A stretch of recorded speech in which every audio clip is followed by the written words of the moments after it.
On Tuesday the 5th of May 1992, the body of an 18.7 metre long whale washed ashore at Cathedral Rock near Lorne on Victoria's spectacular southern coast.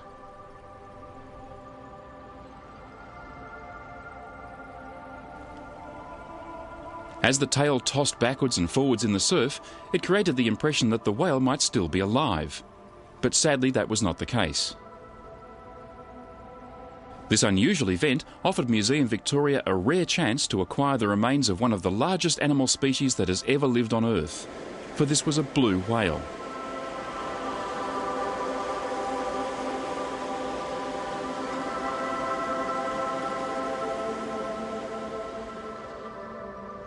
For the onlookers, it was an experience they'll never forget.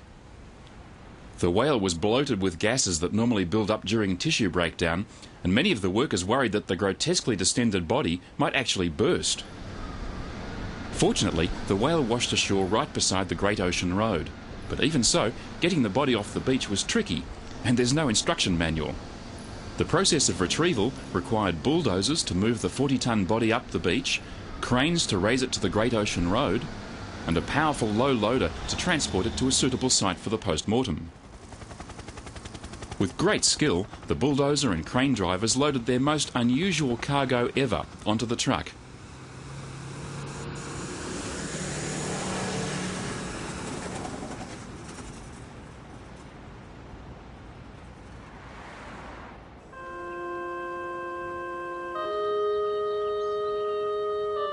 The body of the whale was laid out at Melbourne Water's sewage treatment plant at Werribee, a location chosen partly because it was felt the whale's own peculiar aroma might be less obvious there. This was a post-mortem with a difference. No stainless steel bench, no green-suited pathologist, but the aim was just the same, to establish the cause of death.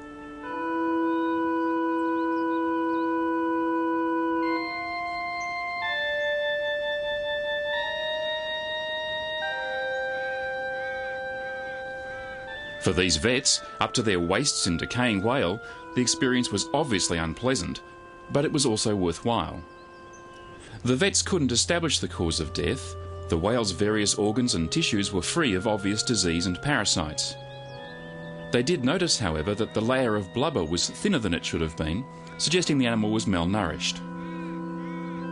Some weeks later, when Melbourne Water held an open day at Werribee, 6,000 people braved a bleak afternoon to get a close-up view of the only blue whale most of them will ever see.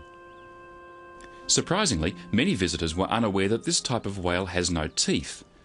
Instead, its upper jaws are lined with what look like bristly old brooms. And as it takes in water rich in krill, it then pushes the water back out through its mouth, and the krill get caught on the fringed hairs on the inside of the baleen. Some visitors did have their reservations. I think it sticks. For Jim Cousin's son, the legacy of his father's weeks of patient work, waist deep in dead whale, was all too obvious. How long is my dad going to stink for? In order to help remove flesh from the bones, the preparators decided to enlist nature's help. What better than the bacteria in a sewage treatment pond to speed the process along?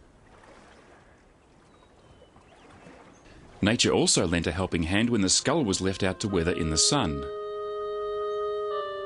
It may seem grisly to us, but for this baby rat, the inner sanctum of the whale's brain case was the perfect housing estate, with food laid on.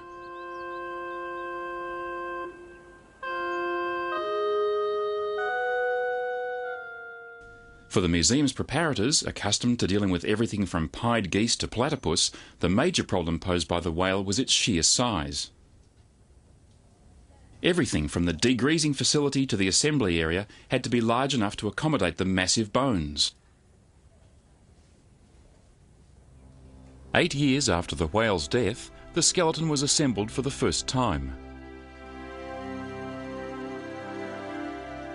With the skull mounted on the glass plinth, the curving spine held aloft on stainless steel supports, visitors had their first glimpse of this splendid exhibit. Within Melbourne Museum's vast galleria, the organic shapes of the bones complemented the sleek angularity of the museum's architecture, each in its own way a lesson in form and function.